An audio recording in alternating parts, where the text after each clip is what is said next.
Chapter 13, we're going to explore sexual assault a little bit further, but in particular with children and youth.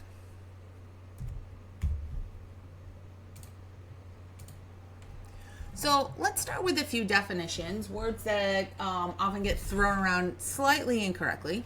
So pedophilia is a diagnosis, it's a paraphilia diagnosis in the DSM, and it's a clinical definition. Not all pedophiles molest children, and not all child molesters are pedophiles. So the definition of pedophilia is recurrent, intense, sexually arousing fantasies, urges, or behavior involving sexual activity with a prepubescent child for at least 6 months. Okay? If it is someone who's gone through puberty, then it is not pedophilia, it is hebephilia. There's also intrafamilial child molestation, so that's molestation that happens within the family, or extrafamilial outside the family. And as I mentioned, pedophilia is a paraphilia, which is an intense, persistent sexual interest other than sexual interest in genital stimulation or fondling with consenting human partners. So how common is this? We don't have like a central agency that's responsible for collecting this data, although of course many agencies do. So social services would have information on anything that's been referred to them. Law enforcement would have information on what's been referred to them.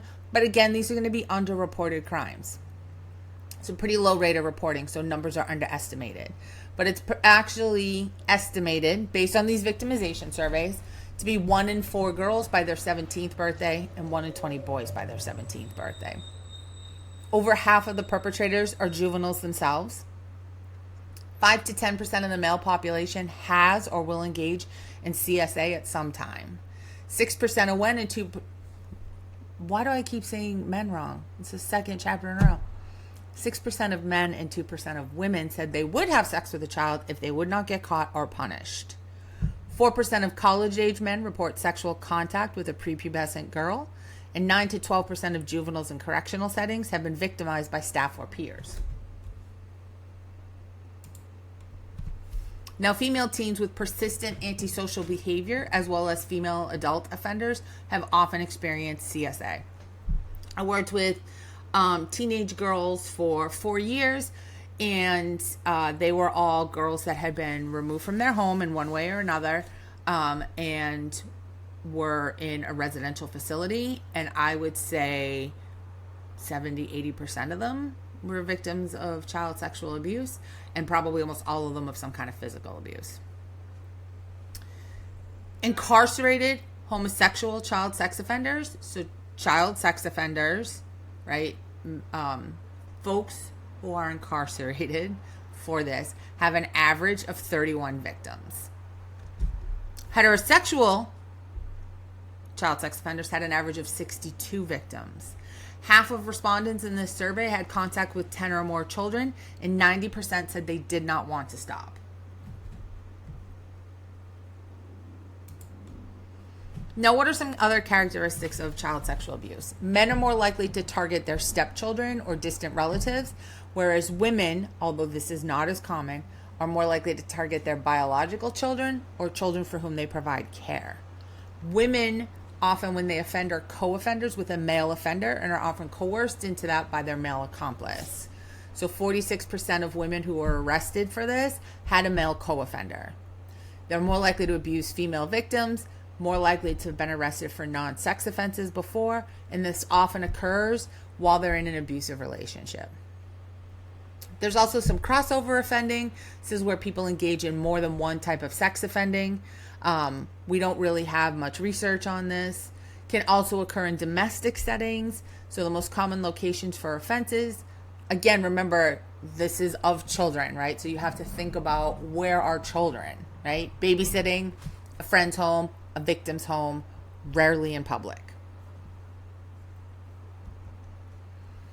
Now, this can also happen within in the family. And you recall in the last chapter, we talked about incest, and incest is generally used to refer to something that people are willingly engaging in. And in this case, this would be a type of incest, right? But with a child is never willingly engaging in sexual contact, right? A relationship between two parents that's characterized by conflict and abusive behavior is a strong risk factor for this. Family tolerated father-daughter nudity, and there's little research on sibling sexual abuse. Because there's a lot of research on a lot of these things, and if we pop back a slide for a second, right, where they talked about half of, not that, 9 to 12% of juveniles in correctional settings have been victimized by staff or peers. The last time I checked, and it's been a while, it's been at least 5 years, but there was only 1 or 2 studies on kids that are in custody and are abused when they're in custody. It was done by the government funded, and there's only like a paragraph published on it, unfortunately.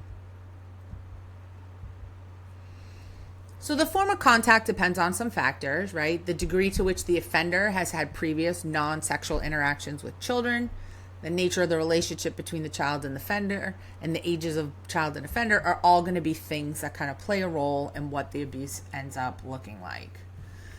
Generally with children, they don't have to use a lot of physical coercion. Gifts, there's a lot of grooming behavior. Some of you have taken a class where we talked about grooming behavior and how that happens and what it looks like. But grooming behavior is behavior that under other circumstances is plausible, right? That's part of how offenders groom victims, is by doing things that feel off, that feel wrong, but are actually like normal things to do. The problem is that the perpetrator who's grooming their victim is doing it for the purposes of having sexual contact with them. Okay, so it's things like gifts, and these often occur, or like it'll start slowly with someone testing boundaries, often while doing things like swimming, bathing, changing, things where you would have an opportunity to perhaps be helping a child or touching a child. In child sexual abuse cases, violence is occurring about 10 to 15% of the time. Now, obviously, this has a lot of effects on, survivors of CSA. Younger children appear to be somewhat more vulnerable to trauma than older children, right?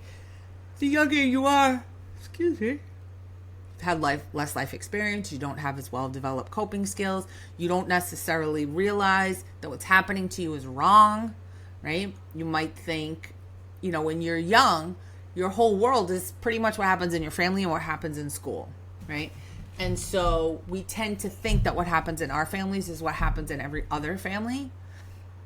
And obviously that's not always the case. The closer the victim and the offender are, the more harmful, the greater that trauma, the more severe it may be. And the more force that's used, the more severe it may be. Depression, PTSD, common outcomes for children, people who were molested as a child. Some never disclose, never tell anybody. Some delay disclosure. Some people don't realize that abuse that has happened to them is abuse until they are older. And they see a story somewhere and they're like, oh, that same thing happened to me. I guess what happened to me might be abuse. Now, data on offenders is going to come from a couple places. First of all, arrest data, right? We would have a lot of information on those offenders. And then also, you could do, just like you could do victimization surveys, you could do self-report surveys, right? Where we ask people about their own particular behavior. Child sex offenders tend to be older than male rapists, and their mean age of first contact with a child that's inappropriate, that's sexual, that's criminal, is 32. Rapists tend to start earlier, in their early 20s. It's always important to remember that when we're talking about sex offenders, we can't lump them all into the same group. They're very heterogeneous. That's true amongst juvenile offenders as well. Juvenile offenders mostly victimize children, and they often will victimize children who are more submissive or socially isolated.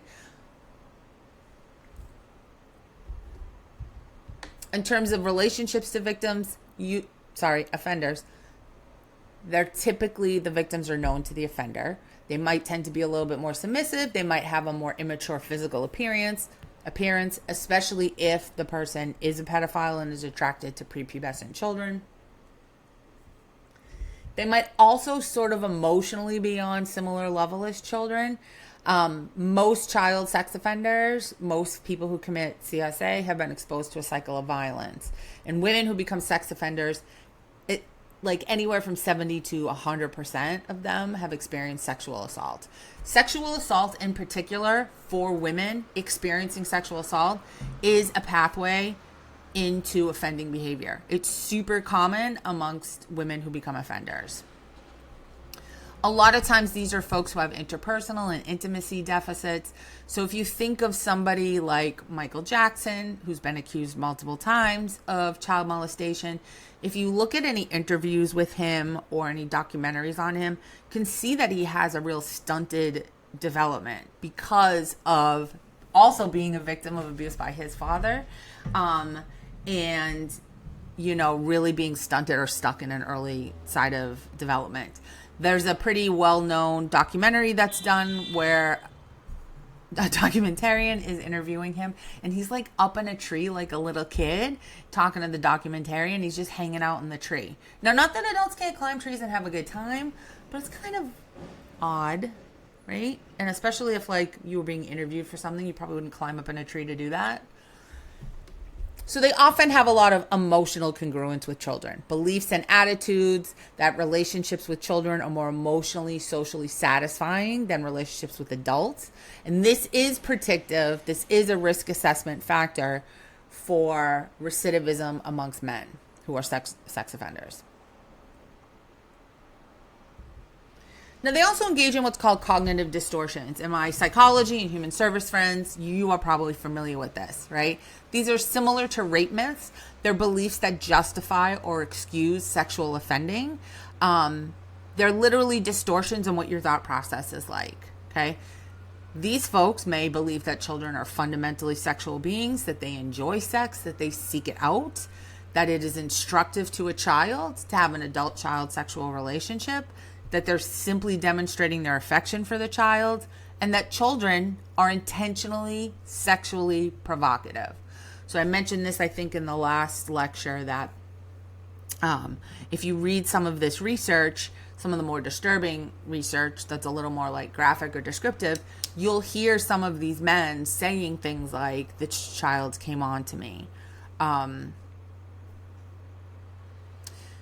Often these offenders might have problems with their executive functioning, neurocognition, right, prefrontal processing, and that might play a role in their behavior.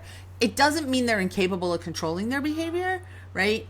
But you'd have to really have some cognitive issues if you believe this, right? If you believe that children seek out and enjoy sex with adults.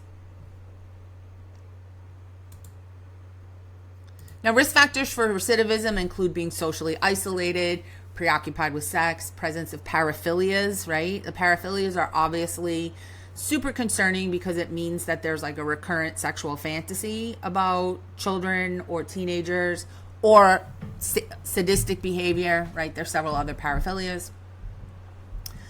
Anyone who has features of psychopathy, any features of psychopathy are going to be ripe for recidivism because psychopaths don't feel guilty about their behavior. And so what is there to keep it in check? Not much.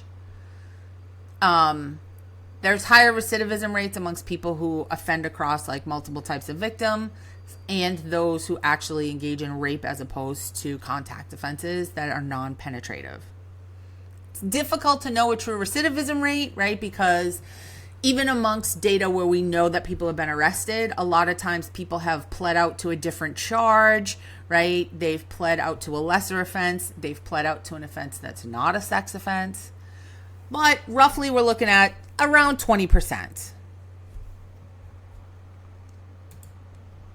Now, in terms of risk assessment, if someone is low risk for reoffending, they can often be treated in the community, but anyone medium to high risk should be treated in a facility. There's a whole bunch of tools you can use for this.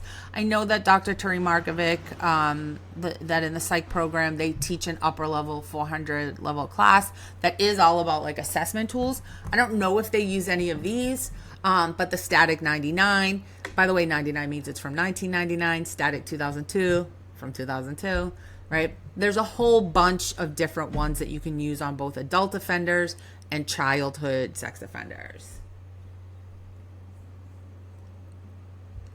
And many of these have been validated. Okay, back to the Massachusetts Treatment Center at good old Bridgewater State Hospital. They find 4 major patterns amongst child sex offenders. One is a fixated type. They have long-standing exclusive preferences for children as a companion and as a sexual object. These are people with that arrested development. They're socially immature, passive, timid, and dependent. Okay? They often don't feel comfortable with people their own age. Okay? The sexual contact occurs after they become well acquainted with the child, and probably the child trusts them. They generally don't date or marry anybody. They want to touch and engage in sexual behavior with the child. Okay? They often, though, do not expect actual penetrative intercourse, and they very rarely use force or aggression. They're of average intelligence. They often have a job. They have enough social skills to function. This is very difficult to treat, and they're the most likely to recidivate. Again, if someone has an actual sexual attraction to children, that's going to be much more difficult to treat. There's a regress type. They have a fairly normal adolescence, good peer relationships and sexual experience, and later develop feelings of inadequacy, self-doubt. These guys are going to have problems in lots of aspects of their life: work, social, dating. They may be divorced. They probably don't have a, strong work record. Abusive alcohol. They generally have their offending is precipitated by some sort of jolt, blow to their sexual adequacy. They often prefer strangers from outside their neighborhood. They often prefer female victims. They are seeking penetrative sexual contact. They may feel remorseful.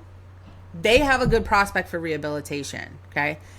If you can figure out what are the triggering stress events that trigger someone to offend, okay, then you can work on that, and you have a better chance with like cognitive behavioral therapy of reversing that behavior. There's an exploitative type.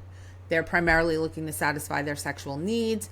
They use trickery and exploit a child's weakness. They are usually known to the child. Again, most children are going to be victimized. Adults too, but by somebody they know, right? We spend a lot of time teaching kids about stranger danger. Really, and by the way, that's important too. We shouldn't just walk off with some stranger or anything. But we really need to teach children to trust their gut about behavior and interactions they have that don't feel right to them. And we have to make sure that we, as adults, have set up relationships with those kids where they know they can come to us and they are not going to be in trouble. Okay, and it's super, super important that you do that. And if you have done that, you might be surprised at what a kid will disclose to you before it becomes super duper problematic. You might have a kid tell you that someone slapped them on the butt or touched them in a way where they're testing boundaries. And you might be able to stop something well before it progresses. Okay. They generally have long histories of criminal and antisocial conduct. They're not fun to be around. They're impulsive, irritable, moody, and difficult to treat. And this last group that's aggressive and sadistic, also difficult to treat, thankfully rare, but they do exist. They're drawn to children for both sexual and aggressive reasons. Long history of antisocial behavior. Do not adapt well to their environment. They are vicious and sadistic in their attacks of children. These are the people that abduct, assault, and kill a child, and in particular, a child they don't know.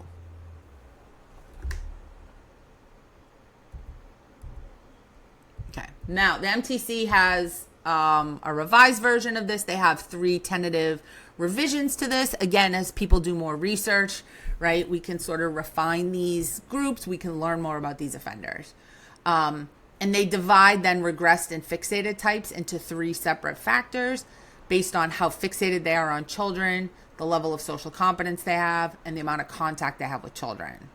They also incorporated a narcissistic offender type and also partitioned the violence of the sexual assault into physical injury and then sadistic components. Okay.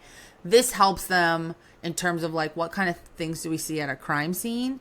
And it's just a more refined classification system. And here you can kind of see how this breaks down. Now, we talked about Groth in the last chapter too, and he also has a typology for child sex offenders as well. Child meaning people who have abused children, not children who abuse. Those are referred to as juvenile sex offenders. Those exist too. So we've got an immature or fixated offender, right? Notice these are going to look pretty similar to the Massachusetts typology. They're sexually attracted primarily or exclusively to significantly younger people. Okay, again, some arrested development there. A regressed offender has developed some normalcy in relationships, but resorts to child offending when stressed or after suffering a devastating blow to his self-esteem, triggered by a stressful event. And then those are subdivided based on their intentions as well. So sex pressure offenders entice children into sexual behavior through persuasion, cajoling them, making them feel indebted or obligated, right? So not a lot of force involved. And then there are ones that use threats of harm and physical force, and those could be exploitative, verbal threats, restraints, manipulation. And the intent isn't to hurt the child, but to gain compliance. And then sadistic offenders who actually want to hurt the child. They're going to use more force than necessary, okay? They have their sexual attraction, their sexual arousal is tied into the sadistic, hurtful behavior. They may evolve into a lust murderer. You may be like, lust murderer? Never heard of that before. You have, you just don't realize it. If you think about a stereotypical serial killer, which is a very small group of serial killers, you're thinking of a lust killer or a lust murderer. Okay, so you think about like a Ted Bundy type, that's a lust murderer. Now, what about women? Okay, women sex offenders are a little bit different. I worked in a program for a few years that had within the larger program, a program for female juvenile sex offenders. Okay, and their motivations are a little bit different and their behavior is a little bit different. So there's heterosexual nurturers. They often abuse men over the age of 12. These are people who are often mentors, caretakers, teachers, and they will tell you they're in a romantic relationship. And by the way, sometimes our culture treats it that way too. Okay? You've seen this in many TV shows, and you've probably heard me talk about this in any number of other classes when you talk about these stories. If you're familiar with Mary Kay Letourneau, that's what she is. There's non-criminal homosexual offenders. They prefer early adolescent female victims, less likely to have a criminal record, less likely to recidivate. Female sexual predators that victimize both genders. Their average victim age is 11. They have a high probability of reoffending. There's young age child exploiters, average victim age of 7. They will perpetrate against both genders. These are the youngest of offenders. Their average age is 28, and half of them are related to the victim. Homosexual criminals have an extensive history of antisocial behavior. They usually have female victims around age 11, often in trouble for indecency with a child, compelling a child into prostitution or child pornography. They're motivated by profit. Okay, these people would also qualify as traffickers. Okay, anytime you are basically coercing someone into child sexual exploitation, you're trafficking. There's also aggressive homosexual offenders. Smallest group, oldest group. These are adult female victims, and they're similar to females in the same-sex domestic violence cases. Now, a newer area is using the internet in order to, solicit, meet, lure a victim. Okay, so this can be the use of internet, any sort of accompanying digital technology, right? So that can be through like online video gaming. It can be through like social media. Okay. Offenders are likely to be non-Hispanic white, single, unemployed, slightly younger than contact sex offenders, and tend to have more empathy for their victims. Their victims are typically white, prepubescent girls.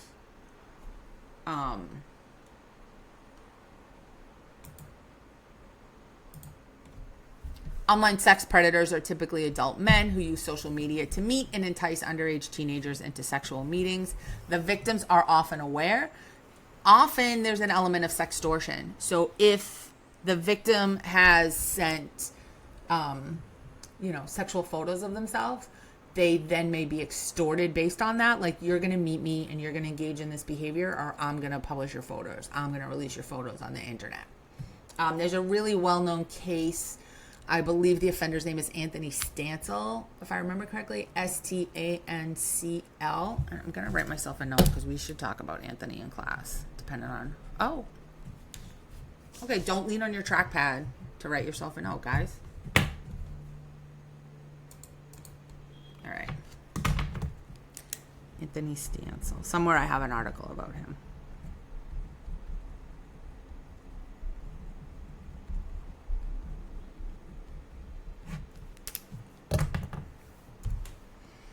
Oh, there's also a really good documentary called Sextortion that I will give you guys a link to. Dr. Terry Markovic and I did a viewing of this before with a discussion. If that's something you guys are interested in, we could definitely set that up again.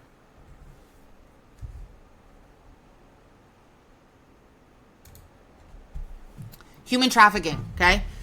We have a whole course on this as well. This is economic exploitation of an individual through force, fraud, or coercion. So when we're talking about adults, there needs to be force, fraud, or coercion, okay? With children, that doesn't have to exist, okay? Any economic sexual exploitation of children is trafficking. You can charge men who solicit prostitutes, right, with trafficking if force, fraud, or coercion has been used, okay? So it's not just like the men who are in the roles as pimps. It can also involve John, basically what we would consider a John. Okay, it's the third leading criminal enterprise in the world. It makes so much money. We tend to think of this as scary stories you see on the internet, right? Like, ooh, if someone left a water bottle near your car, they're mocking you to kidnap you and traffic you. Okay, that happens in terms of not the water bottle near your car. Okay, people are abducted for trafficking, but many people, probably most people, end up being trafficked through a love bombing man that they meet who pretends to be their boyfriend and then quickly traffics them. Okay, so Sean Puffy Combs, P. Diddy was just convicted in the spring of 2025. Not actually of the trafficking charges, but he was charged with trafficking. I'm sure you're all familiar with that case.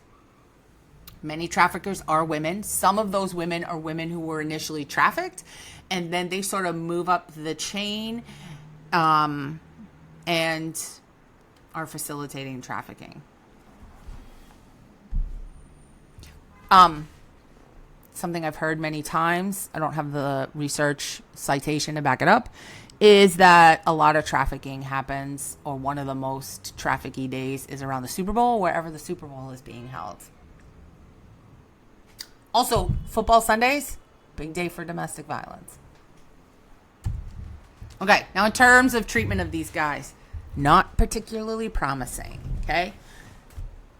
There are a lot of factors at play here, right? And whenever we have like these cognitive distortions or like paraphilias, right, that's going to make it much harder to treat.